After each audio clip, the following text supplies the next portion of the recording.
Financial crimes, also called white-collar crimes, include wire fraud, mail fraud, money laundering, tax evasion, securities fraud, and healthcare fraud. These cases are usually prosecuted and investigated by FBI, IRS, Secret Service, postal inspectors, and the Office of the Inspector General. Usually these cases are initiated by the issuance of a summons or a subpoena requesting financial records. Those financial records can be used against you in a subsequent prosecution. In addition, these agents are seeking to interview people whom they believe have information about these crimes.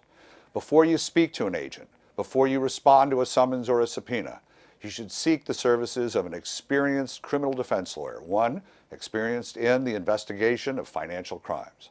Oftentimes, through appropriate guidance and thoughtful legal advice, charges can be avoided altogether. If, however, you are charged with a crime, you certainly need to seek the services of an experienced criminal defense lawyer, one who specializes in and has experience in the defense of financial crimes. We here at Robbins Tunkey Ross have been practicing law collectively for over 200 years and have defended financial crimes successfully in both state and federal courts.